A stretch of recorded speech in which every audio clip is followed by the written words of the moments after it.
हाँ पार्थ, 2 मिनट रुकना, लैपटॉप में प्रेजेंट करती हूँ फिर स्टार्ट करते हैं। पार्थ, आप कहाँ पर हो अभी? ट्यूशन क्लास में हो कि घर पे?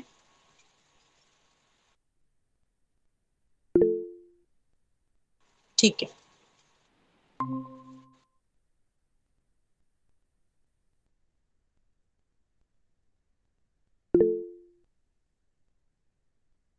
अच्छा, आज सर का ट्यूशन नहीं था। ओके। देखो,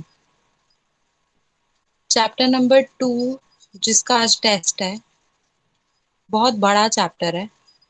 पूरा तो मैं रिपीट नहीं करवा पाऊंगी,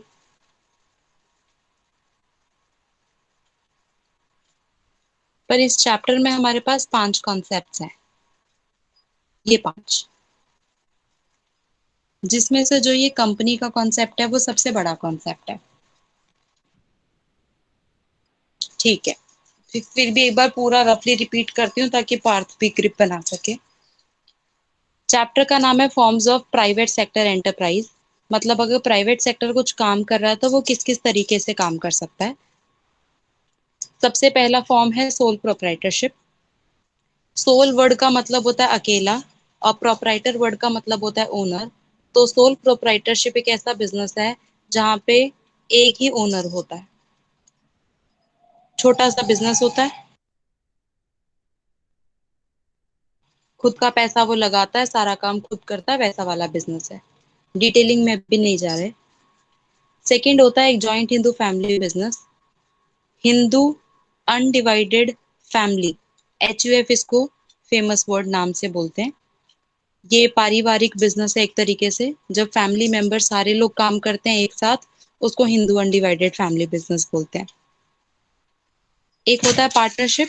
पार्टनरशिप का मतलब हमको पता है कि दो लोग मिलके काम कर रहे हैं पार्टनरशिप में। प्रॉफिट होगा या लॉस होगा, जो भी होगा, आधा आधा बांटेगा। एक होता है कोऑपरेटिव सोसाइटी, जैसे अपने यहाँ पे इफको है। कोऑपरेटिव सोसाइटी का मेन फीचर ये होता है, ये प्रॉफिट के लिए काम नहीं करते हैं। They are not here for working profit, they are here for some service. जैसे जो इफको है, ये फार्मर्स को फर्टिलाइजर्स प्रोवाइड करने के लिए बना है, सस्ते रेट पे। कोई हाउसिंग सोसाइटी होता है, कोऑपरेटिव सोसाइटी, वो घर दिलवाता है लोगों को, कि सस्ते रेट पे लोगों को घर मिल जाए। सो कोऑपरेटिव सोसाइटीज जो है, ये प्रॉफिट मेकिंग ऑर्गेनाइजेशंस नहीं है, ये किसी की हेल्प करने के लिए बनते हैं। तो अगर आप फ्यूचर में कभी किसी की हेल्प करना चाहते हो तो फिर कोऑपरेटिव सोसाइटी स्टार्ट करना पड़ेगा। हाँ, मतलब उनके जैसा नाम था, जैसे अगर अपन बोले फार्मिंग कोऑपरेटिव सोसाइटी, तो वो फार्मर्स को हेल्प करता है। हाँ, तो जो उसके पहले नाम लिखा हुआ है, एक्चुअली वो उसको हेल्प करता है। हाउसिंग के लिए मतलब वो घर बनाने में मदद करता है। कंज्यूमर कोऑपरेटिव सोसाइटी मतलब वो कंज्यूमर्स को मदद करता है सामान खरीदने में, ऐसा सब।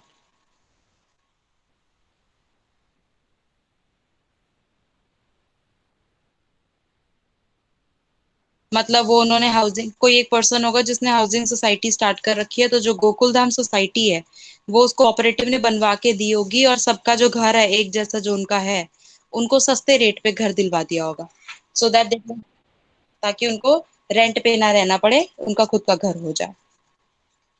एंड द लास्ट फॉर्म जो हम डिटेलिंग में भी करेंगे इस company form.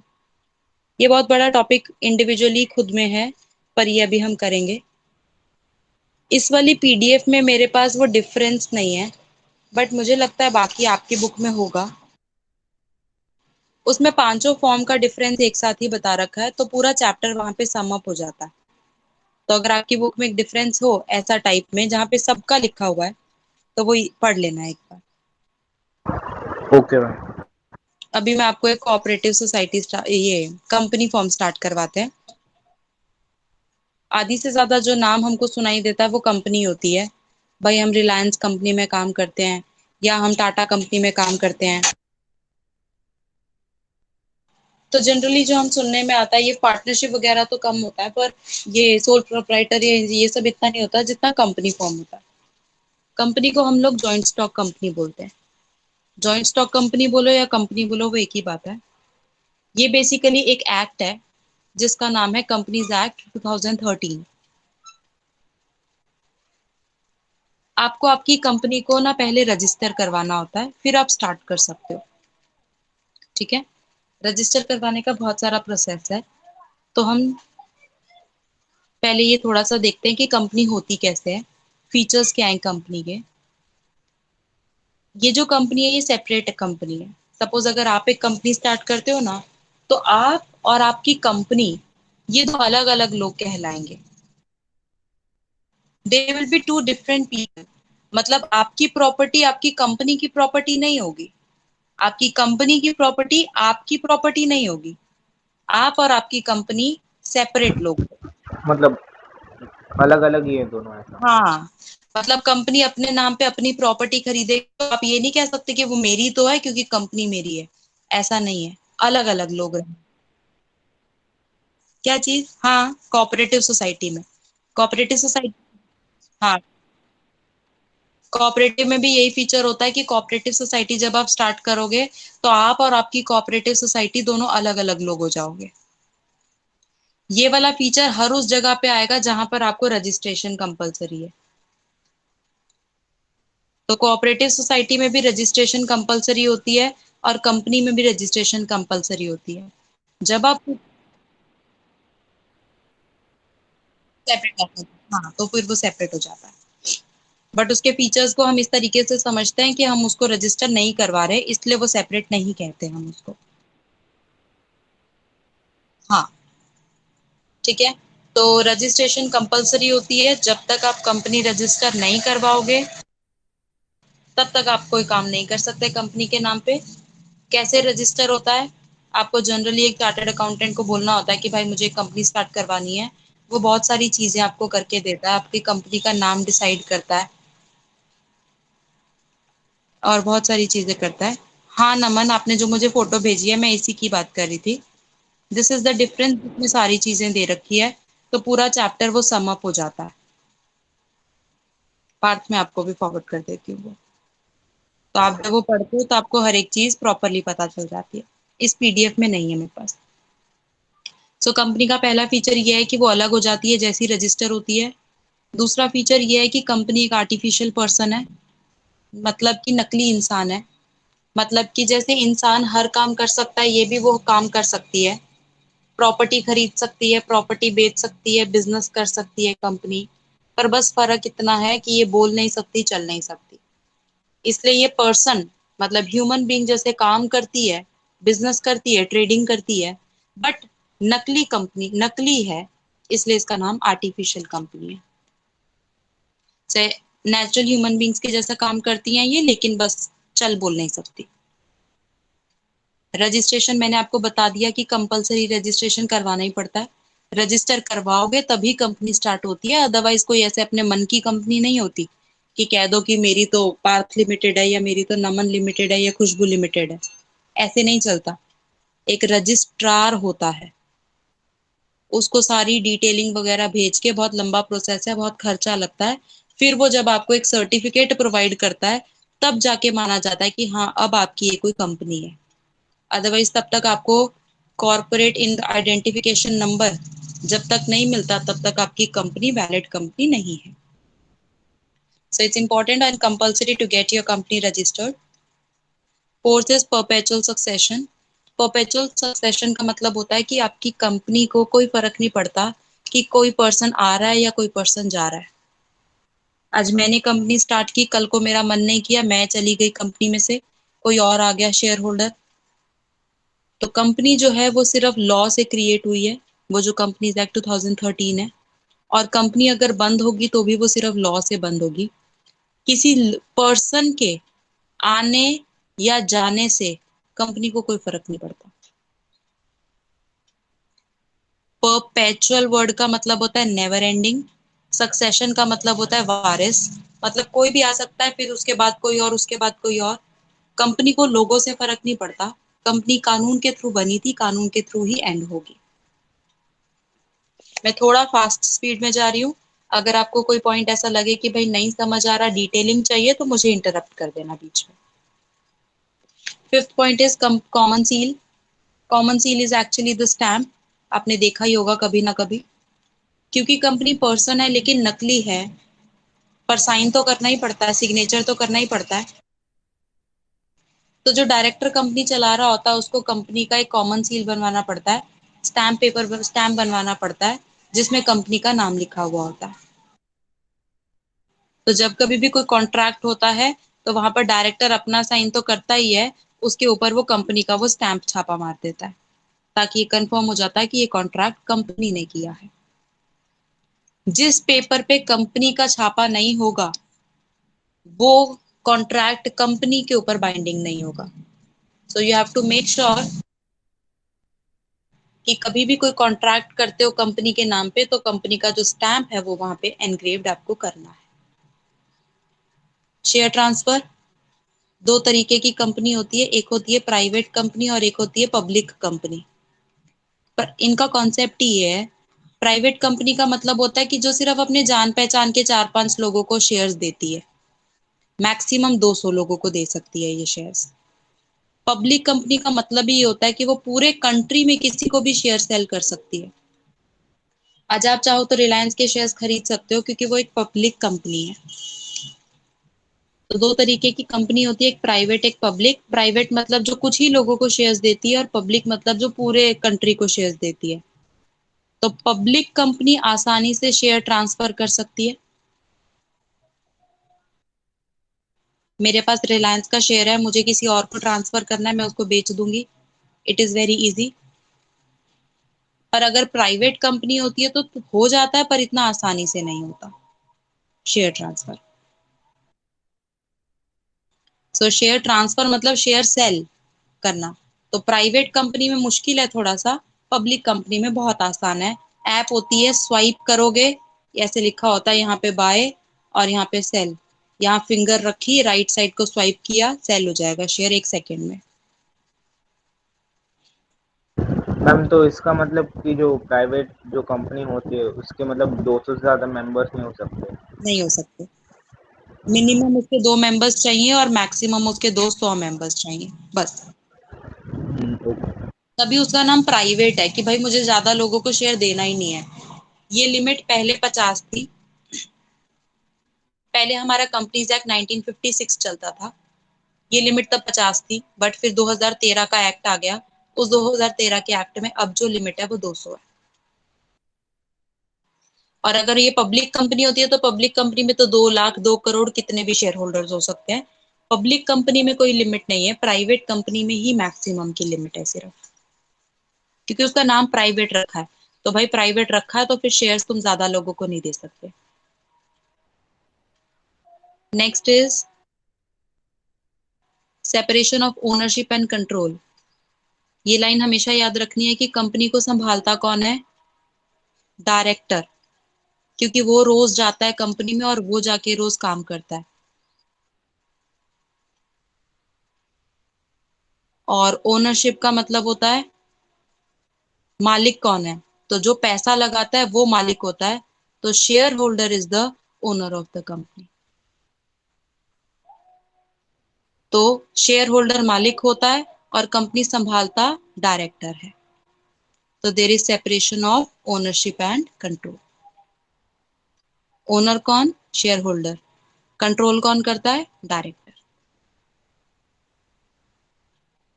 Last is limited liability, मतलब कि कंपनी में जो शेयर होल्डर होता है उसकी लायबिलिटी सिर्फ उतनी ही होती है जितने रुपीज के उसने शेयर्स खरीदे होते हैं, उससे ज्यादा नहीं। तो उसकी लायबिलिटी कैसी होती है? लिमिटेड।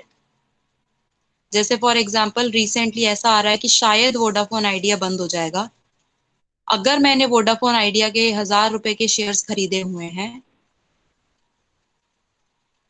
अगर वो बंद, हाँ, मतलब अगर मैंने उसके उस हिसाब से 1,000 रुपए इन्वेस्ट किया हुआ है और अगर बाय चांस कभी ये कंपनी बंद हो जाए तो मेरी liability on that point limited रहेगी 1,000 रुपए तक। मैंने 10,000 के शेयर्स खरीद रखे हैं तो 10,000 की लायबिलिटी रहेगी, 100 के शेयर्स खरीद रखे हैं तो 100 की लायबिलिटी रहेगी। मतलब मेरी लायबिलिटी उतनी ही रहेगी जितने के मेरे पास शेयर्स हैं, उससे ज्यादा नहीं। नहीं, directors employees of the companies हैं, कंपनी बंद होगी तो बस उनकी नौकरी चली जाएगी, और अगर उन्होंने कोई शेयर खरीद रखा है तो ऑफ कोर्स उनकी उतनी लायबिलिटी रहेगी। So ma'am liability is dependent upon the number of shares and amount you have. तो मैम जैसे कि अभी प्राइस कम हो गए हैं और तो फिर लाइबिलिटी भी कम हो जाएगी, क्योंकि मतलब मतलब अगर मेरा 1000 रुपये इन्वेस्टेड है फॉर एग्जाम्पल, सपोज मैंने 10 रुपए पे 100 शेयर्स खरीदे थे, तो मैंने 1000 रुपये इन्वेस्ट किए थे, ठीक है। अब अगर जैसे कि अभी पता चला कि उसका प्राइस 6 रुपए हो गया, मैंने इन्वेस्ट नहीं किया हुआ, सिर्फ ये एग्जाम्पल है, तो अगर मैंने अगर वो रुपीज 6 रुपए हो गया, तो मेरे तो 100 रुपए लगे हुए थे, तो मेरा 600 इन्वेस्टेड हो गया। तो मतलब मैं मेरी तरफ से 1000 ही रुपए मैक्सिमम लूज करूंगी। इस एग्जाम्पल में 400 तो मैंने ऑलरेडी लूज कर ही दिया, क्योंकि शेयर प्राइस 4 रुपए कम हो गया। अगर वो जीरो ही चला जाएगा तो मेरा प्राइस जीरो हो जाएगा, तो मैं मैक्सिमम कितना गवाऊंगी, अपना पैसा लूज करूंगी, दैट्स 100,000। मतलब जितना आपने इन्वेस्ट कर रखा है मैक्सिमम उतना ही आप लूज कर सकते हो, उससे ज्यादा नहीं बोलेगा कोई कि तुम शेयर होल्डर थे ना, लाओ लाख रुपया दो, ऐसा कोई नहीं बोलेगा। जितने शेयर्स थे वो डूब जाएंगे पैसे, वो बात है, उतनी तुम्हारी लायबिलिटी है, उससे ऊपर 1 रुपया नहीं।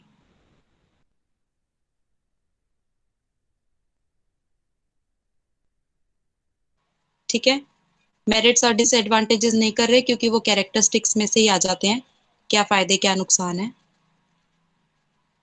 3 तरीके की कंपनी होती है, मैंने आपको पहले ही बता दिया। एक होती है प्राइवेट कंपनी, जो कुछ ही लोगों को शेयर्स देती है, मिनिमम 2 लोगों को देने होते हैं और मैक्सिमम 200 लोगों को दे सकते हो, उससे ज्यादा नहीं।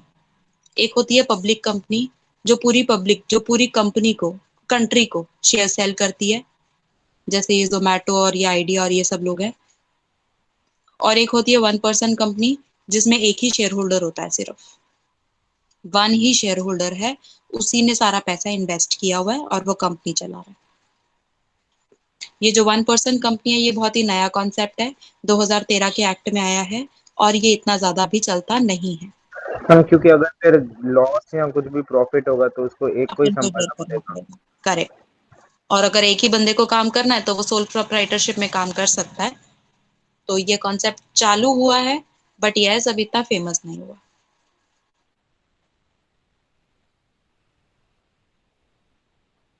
इसका मतलब ये हुआ कि देखो, मैं तो डायरेक्टर हूँ, मैं तो मालिक नहीं हूँ।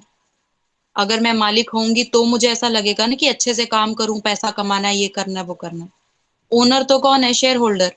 मैं तो सिर्फ एम्प्लॉय हूँ, मुझे तो मेरी सैलरी मिलेगी। तो दैट मीन्स कि मैं इतना फोकस में ऐसे नहीं करूंगी कि मुझे पैसा कमाना है, ऐसा नहीं है। मुझे बस नौकरी करनी है।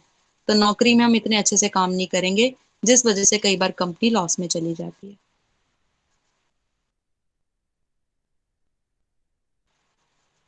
ठीक है।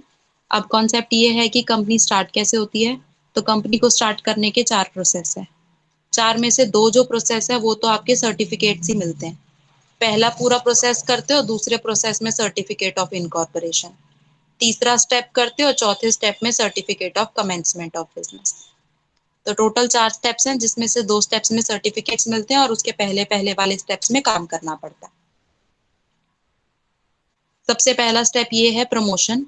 प्रमोशन का मतलब है कि हमको सोचना पड़ेगा कि हमको एक कंपनी स्टार्ट करनी है।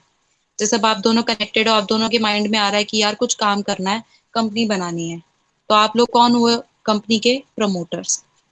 प्रमोटर कौन होता है? एक ऐसा पर्सन जिसको कंपनी का आइडिया आता है कि हाँ मुझे कंपनी स्टार्ट करनी है। अगर आप लोग सोचोगे कि आपको कंपनी स्टार्ट करनी है, तो आपको काम भी करना पड़ेगा कंपनी को स्टार्ट करने तक का। बट खाली आइडिया आ जाता है, उससे आप कंपनी चालू कर दो कल की कल, ऐसा नहीं होता। आपको कुछ स्टडीज करनी पड़ती हैं। आप ये स्टडी करोगे कि आप जो काम करने के बारे में सोच रहे हो, उससे रिलेटेड टेक्नोलॉजी आपके पास है या नहीं, उतना पैसा आप दोनों अरेंज कर पाओगे या नहीं, और मार्केट में वो बिजनेस प्रॉफिटेबल है भी या नहीं। अगर आप दोनों को लगेगा कि हाँ ये तो तीनों चीजें बढ़िया है जो आइडिया हमने सोचा है, तो आप जाओगे आगे वाले स्टेप में, आप कंपनी का नाम रखने की कोशिश करोगे। जब आप कंपनी का नाम रखते हो तो नाम थोड़ा सा यूनिक होना चाहिए। मतलब ऐसा नाम नहीं होना चाहिए जो ऑलरेडी किसी फेमस का नाम हो या कुछ। तो नाम के लिए ऐसे अपनी मर्जी से नहीं रख सकते, आपको अप्रूवल लेना पड़ता है। तो आप रजिस्ट्रार को 2-3 नाम भेजोगे कि भाई हमको ये 2-3 नाम चाहिए, फिर उसको जो नाम आपका सबसे सही लगेगा वो उस हिसाब से आपको नाम दे देगा। नाम रखा गया कंपनी का। उसके बाद एक डॉक्यूमेंट होता है कंपनी का, मेमोरेंडम ऑफ एसोसिएशन, जिसको एमओए बोलते हैं। इस एमओए में कौन कौन लोग साइन करेंगे, जिनकी रिस्पॉन्सिबिलिटी कुछ रखी जाएगी, उनको रखना है। कि भाई नमन, आप और पार्थ कर रहे हो काम, तो आपने आपको कुछ लोग रखने पड़ेंगे, डायरेक्टर्स जो होंगे आपकी कंपनी के, क्योंकि डायरेक्टर कंपनी संभालेंगे, आप नहीं। तो आप कंपनी के डायरेक्टर्स अपॉइंट करोगे कि ये 4-5 लोग हैं जो हमारी कंपनी संभालेंगे, उन लोगों को एमओए पे साइन करना है। आपको जो भी बैंक अपॉइंट करना होगा, बैंक में खाता खुलवाओगे। चार्टर्ड अकाउंटेंट रखना है, उसको रखोगे। कंपनी सेक्रेटरी रखना है, उसको रखोगे। लॉयर वायर चाहिए तो लॉयर को रखोगे। मतलब जो भी प्रोफेशनल आपको चाहिए वो आप अपॉइंट करोगे, और जो डॉक्यूमेंट्स आपको प्रिपेयर करने हैं वो सारे डॉक्यूमेंट्स आप प्रिपेयर करोगे। आपका आधार कार्ड, आपके पार्टनर का आधार कार्ड, डायरेक्टर का कार्ड, एमओए जो हमने पढ़ा। एक दूसरा डॉक्यूमेंट होता है एओए, एक होता है प्रोस्पेक्टस। तो जितने भी डॉक्यूमेंट्स कंपनी को स्टार्ट करने के लिए चाहिए होते हैं, वो सारे डॉक्यूमेंट्स प्रिपेयर करोगे। डॉक्यूमेंट्स बन जाएंगे, ये सारे डॉक्यूमेंट्स आप दोगे रजिस्ट्रार को। रजिस्ट्रार सारी चीजें देखेगा कि नाम ठीक है, डॉक्यूमेंट ठीक है, सब कुछ ठीक है कि नहीं। वो आपसे फीस मांगेगा, आपको फीस देनी रहेगी। अगर वो चेक करेगा, अगर उसको लगेगा कि हाँ सब कुछ सही है, जेन्युइन है, तो वो आपको रजिस्टर कर देगा और वो आपको एक सर्टिफिकेट पकड़ा देगा, which is certificate of incorporation. इस सर्टिफिकेट का मतलब है कि आपको एक सीआईएन नंबर मिल चुका है। अब आपकी कंपनी एक वैलिड कंपनी है।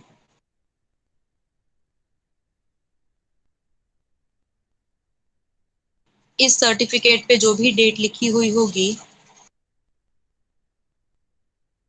ऐसा माना जाएगा कि आपकी कंपनी उसी दिन स्टार्ट हुई है। अब अगर बाय चांस डेट 20 के बदले 21 लिखी गई, तो आपके 21 तारीख को आप स्टार्ट हुए हो। इररिस्पेक्टिव की हकीकत में कब स्टार्ट हुए हो, इस सर्टिफिकेट पे जो डेट लिखी जाएगी वही डेट आपकी इनकॉर्पोरेशन की डेट मानी जाएगी।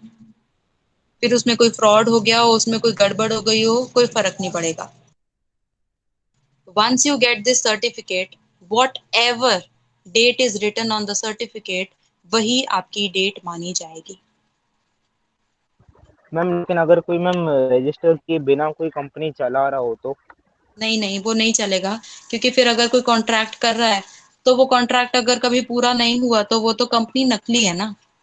आप जब कंपनी स्टार्ट करते हो तो आपके पास सीआईएन नंबर होना चाहिए, कंपनी का स्टैम्प पेपर होना चाहिए, डायरेक्टर होना चाहिए। अगर वो सब नहीं है तो आज नहीं तो कल पकड़े जाओगे, भागना पड़ेगा। ऐसा।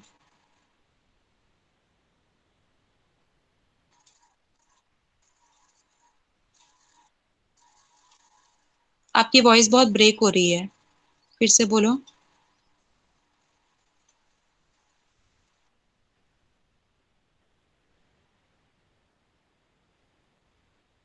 हाँ, उसको सब्सिडरी कंपनी बोलते हैं।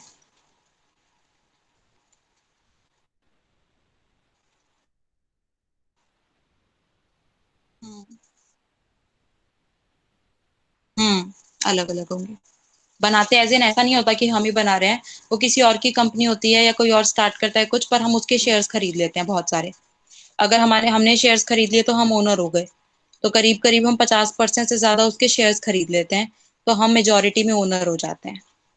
वो अलग कंपनी ही होती है अपनी अलग, बट हम उसके।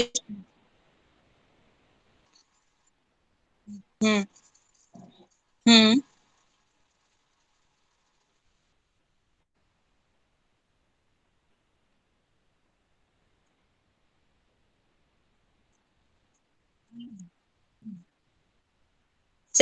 सेपरेट ही है, सेपरेट कंपनीज ही है वो। होली ओन्ड सब्सिडरी होता है वो। मतलब सारा का सारा फंडिंग उसी ने दिया हुआ है, वो उसी की कंपनी है एक तरीके से। नाम सब्सिडरी बोला जाता है, बट वो होली ओन्ड सब्सिडरी होता है।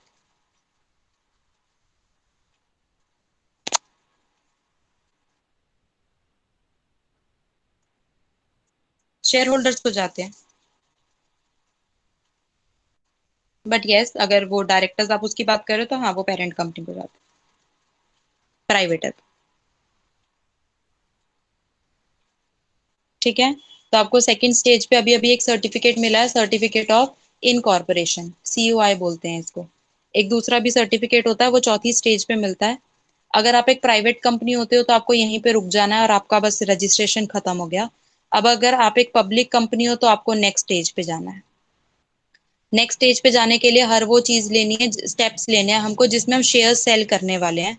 तो शेयर्स के लिए कुछ अप्रूवल्स चाहिए होती हैं, क्योंकि जब आप एक कंपनी और आप शेयर सेल कर रहे हो तो बहुत सारे लोग आपको पैसा देंगे।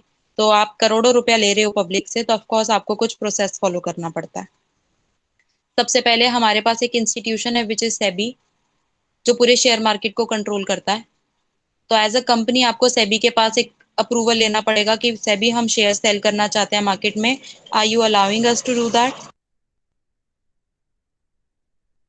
सेबी आपसे पूरी इंफॉर्मेशन वगैरह लेंगी कि कितने रुपए का शेयर है, क्या है, तुम क्या करते हो, क्या नहीं करते। तो अपना पूरा चिट्ठा पट्टा आपको उसको देना पड़ेगा। अगर उसको लगता है कि आप एक जेन्युइन कंपनी हो और सेबी आपको अलाउ करती है, तो ही आप आगे शेयर सेल कर सकते हो, वरना आप नहीं कर सकते। सेबी सबसे बड़ी हाईएस्ट अथॉरिटी है रिगार्डिंग शेयर मार्केट। सेकेंड चीज, आपको एक प्रोस्पेक्टस बनाना पड़ता है।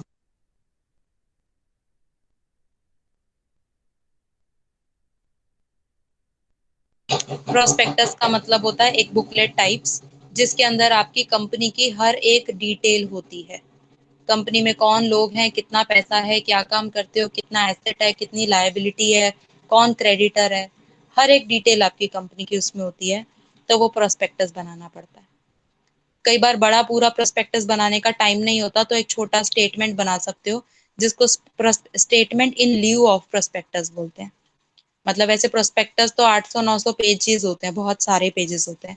इतना नहीं बनाने का टाइम, तो छोटा सा 10-12 पेज का शॉर्ट में बता सकते हो। फिर आपको 3 लोग अपॉइंट करने होते हैं, बैंकर्स, ब्रोकर्स और अंडर राइटर्स। बैंकर्स तो हम समझते हैं बैंक, जहाँ पे पैसा आएगा। ब्रोकर वो पर्सन होता है जो आपके शेयर्स को सेल करवाने में हेल्प करता है।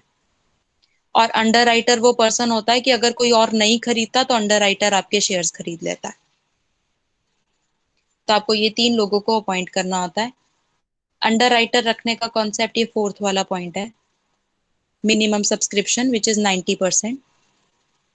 जब कभी भी आप कोई शेयर सेल करने के बारे में बात कर रहे हो, सपोज मैं मार्केट में बोल रही हूँ कि लोगों को कि मैं 10,000 शेयर सेल करना चाहती हूँ, जिसको जिसको खरीदना है वो खरीद लो। अब ऐसा जरूरी थोड़ी ना है कि सब लोग खरीदेंगे, किसी को मैं नहीं पसंद तो नहीं खरीदेगा मेरे शेयर। जितने शेयर्स मैंने मार्केट में ऑफर किए सेल करने को, उसका 90% लोगों को बाय करना पड़ेगा। अगर उतना लोगों ने बाय नहीं किया, सपोज 9,000 तो मुझे बेचने ही है, पर सपोज 8,900 ही शेयर सेल हुए मेरे, बट मिनिमम कितने सेल होने चाहिए? 90। वो तो नहीं हुए, 100 से कम रह गए हम। तो नहीं, फिर तुम शेयर सेल नहीं कर सकते। जितनों का तुमने पैसा लिया उनको पैसा वापस करो।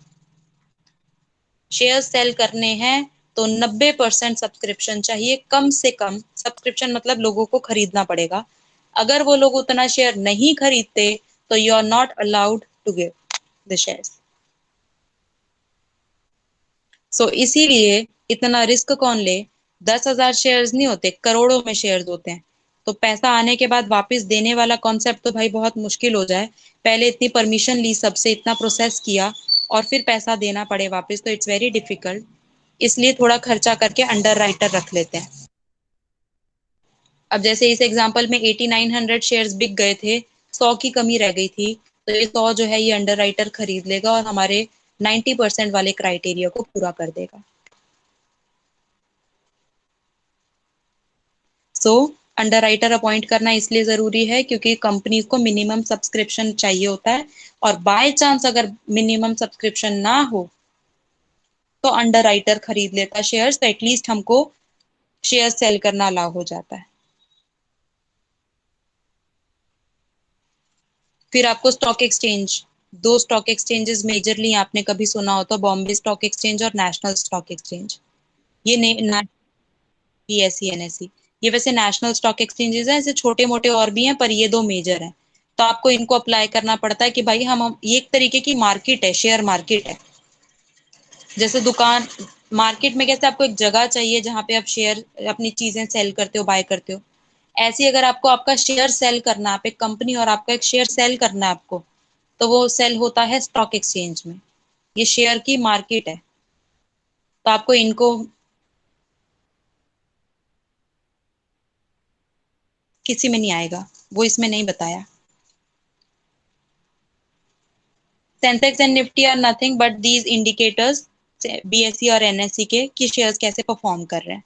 अगर शेयर्स अच्छा परफॉर्म करते हैं तो दे गो अप, अगर शेयर्स बुरा परफॉर्म करते हैं तो दे गो डाउन। वो बुक में नहीं आएगा, 11th के कोर्स में नहीं है। बट यहाँ पर ये कह रहे हैं कि नहीं आएगा, नहीं आएगा, कोर्स में नहीं है वो। तो अगर आप अपने बिकॉज आप पब्लिक कंपनी हो और अपने शेयर्स आप सेल करना चाहते हो, सेबी की परमिशन भले ले ली, पर जिस जगह पे सेल करने हैं, जिस मार्केट में सेल करने हैं, ऑफ कोर्स आपको उनकी परमिशन चाहिए, उनसे एप्लीकेशन लेना है, उनको पूछना है कि तुम हमें यहाँ पे शेयर सेल करने दोगे कि नहीं। फिर वही पूरा आपका वो चेक करेंगे प्रोसेस वगैरह। अगर आप उनको सही लगता है तो वो आपको अलाउ कर देंगे। सबने अलाउ कर दिया, सेबी ने अलाउ कर दिया, सबने अलाउ कर दिया। अब फाइनली आप अपने शेयर्स अपने शेयर होल्डर्स को दे सकते हो कि ये पकड़ो तुम्हारे शेयर्स। मैम ये सब मैम पब्लिक में करना पड़ता है ना?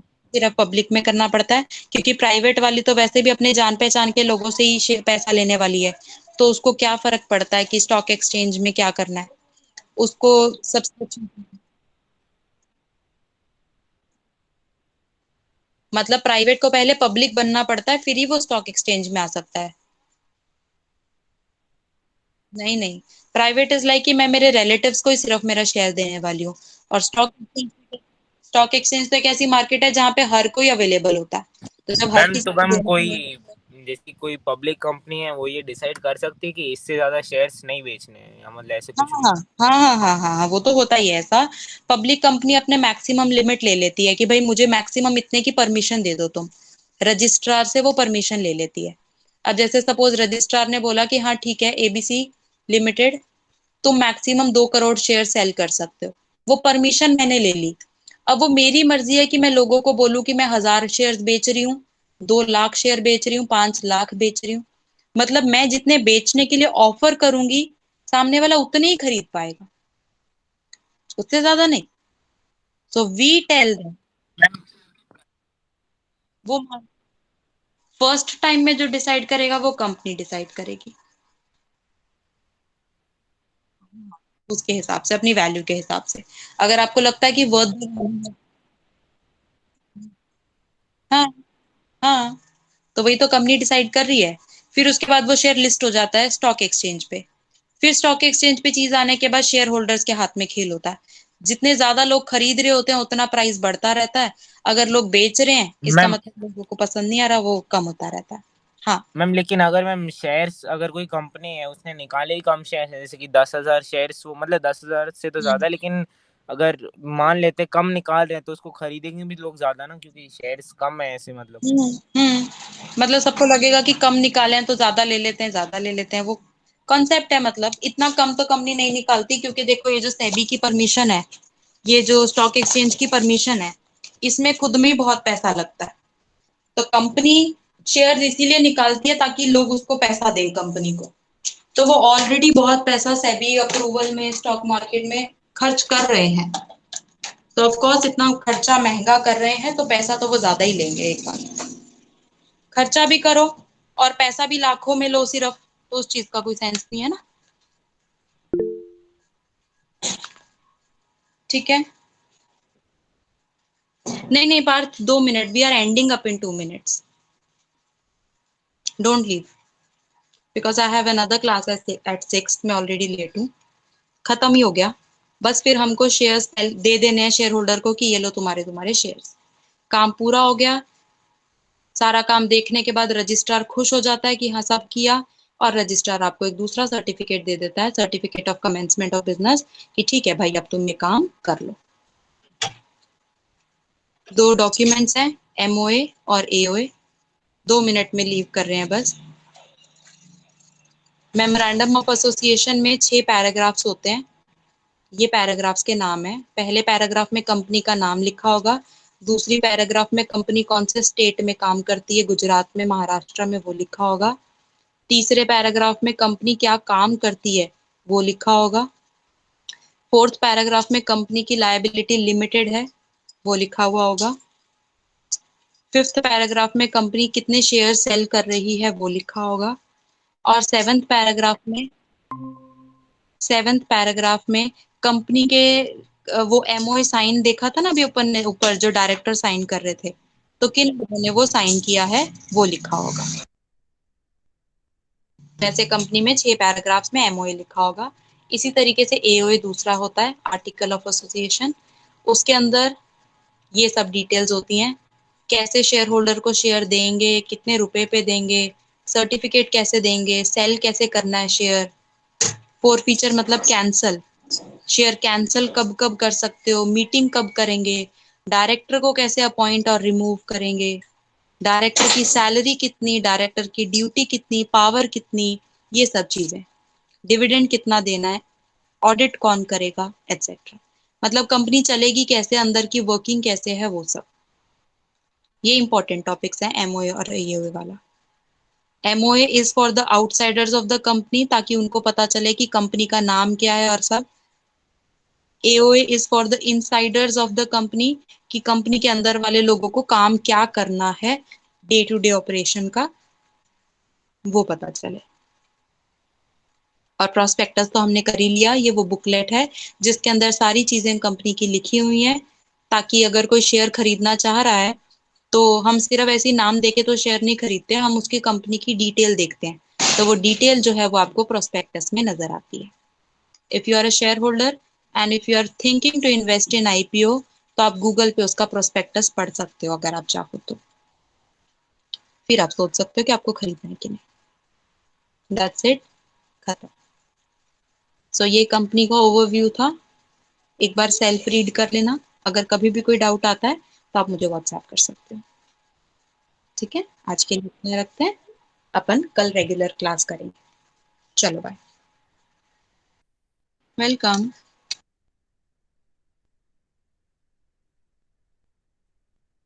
हम्म।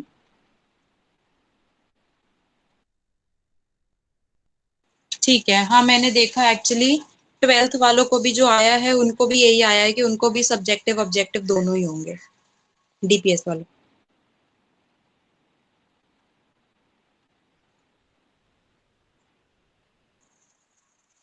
अच्छा, ठीक है, समझ गई मैं। अक्टूबर में भी टाइम है, एक बार जब सिलेबस वगैरह कुछ अच्छा और पता चल जाए